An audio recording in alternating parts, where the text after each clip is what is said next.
And I joined them in the basement of I Hotel, which is where all the dancers, musicians, poets, writers, printmakers, photographers, muralists, everybody hung out at Kearney Street Workshop when it was on Kearney Street, don't you know?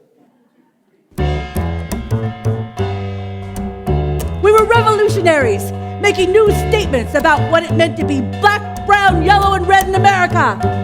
Yellow power! Assimilation is annihilation!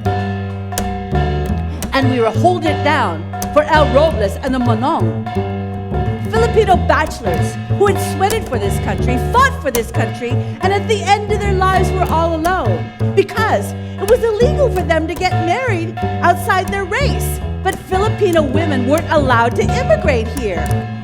So at the end of their lives, all they had were each other at I Hotel, and they were being evicted. Everybody thought it was wrong. We were all out there, arms interlocked, standing shoulder to shoulder. Until the horses came. Remember? Remember? You got to remember, because we're going to have to do it all over again. In the spring of 1942, Miss Miyake found herself settled down with her father in Block 33-1C, Poston Relocation Center, Arizona. For those of you who don't know, after Pearl Harbor, 120,000 people of Japanese descent, 2/3 of whom were United States citizens, I'm talking card-carrying Americans, they were rounded up and just thrown into internment camps. Poston, tar paper barracks, barbed wire, military police, marooned in the Arizona desert.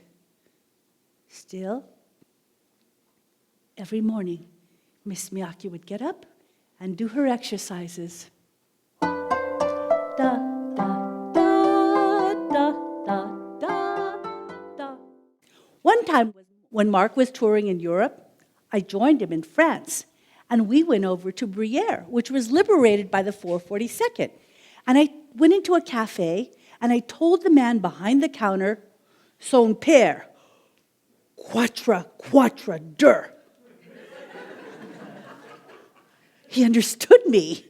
He took off his apron, locked his cafe, and drove us into the forest to this big rock.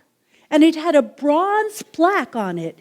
And it said, "In honor of the Americans of Japanese descent who lost their lives saving our village of Brière."